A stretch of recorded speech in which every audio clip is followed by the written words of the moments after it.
Silent Lake. The waitress was smiling at him. This smile was a bright light in this rainy land of melancholy. The smile that kept him in reality. He thought the world was drowned in this almost everyday rain, the favorite phrase of locals. More coffee, Mr. Blackwater? Thanks, honey, John Blackwater answered. It'll keep me alive, you know. She smiled one more time and went back to the bar.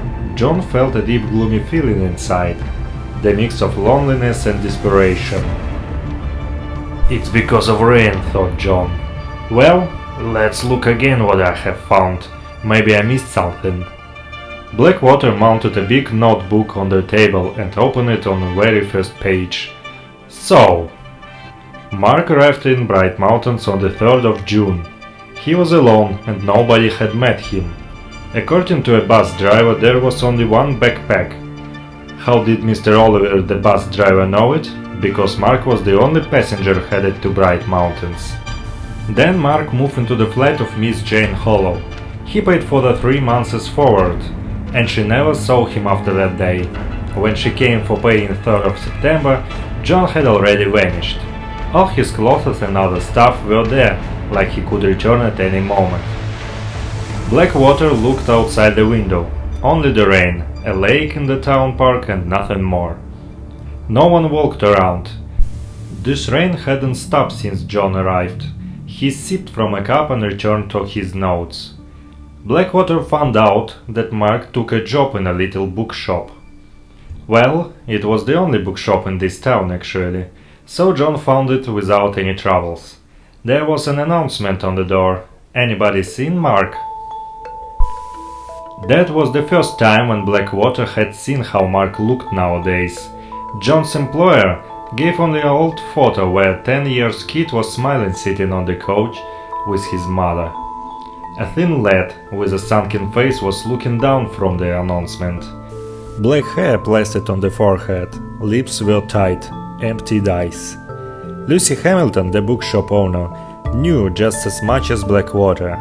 She said that Mark was a quiet boy, polite with everybody, and he was reading all the time.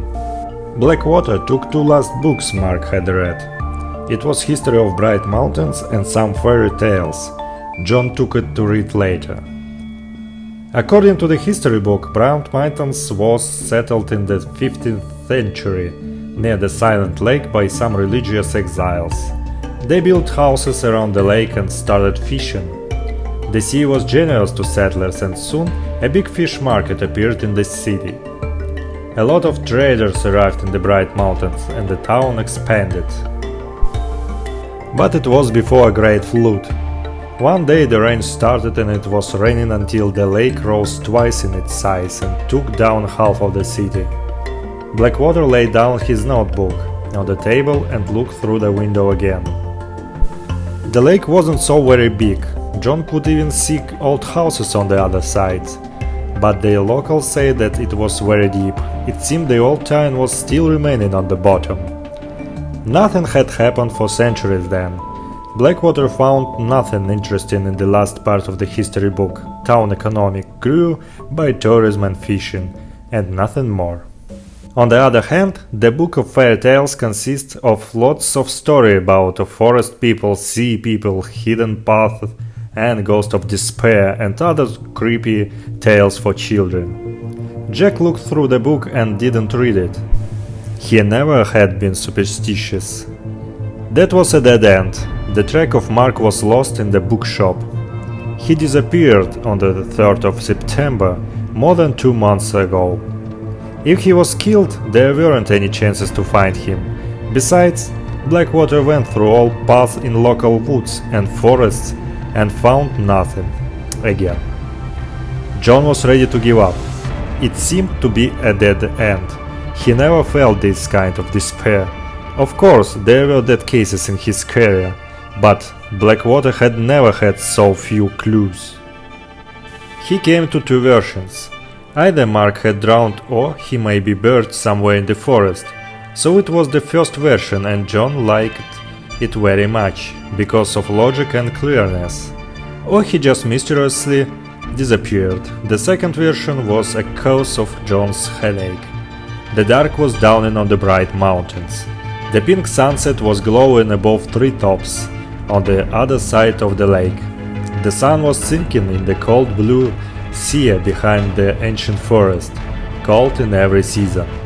Blackwater put money on the table and hurried out of the cafe. He glanced on the book, Fairy Tales, Fables of Cold Sea. John shuddered and went outside. He didn't feel well for the last month.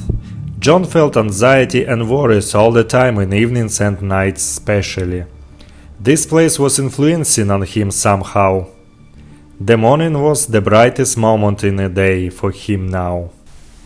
Just go away from the city, said someone. What? Asked John, looking around. Local madmen stood aside of Dune Cafe. Blackwater saw him for a few times but never spoke. This old man with shaggy clothes and dirty oily hair didn't look friendly. You just need to go out of the city.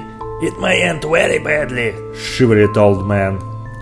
Do you threaten me? Surprised John. No, just... The old man said no more and vanished in the entrance of the Dune Cafe. What a freak, mumbled Blackwater. John started to an embankment of the silent lake. He wanted to get home as soon as possible. The deep gloomy feeling was gripping his heart. Cold clammy fear upped from his stomach. He had never felt himself like this before. Blackwater downed on the bench and closed his eyes, counting to 10. And then counted again, begging heaven to stop this horror. And then he saw her. The old man was sitting beside the window in the attic where he lived.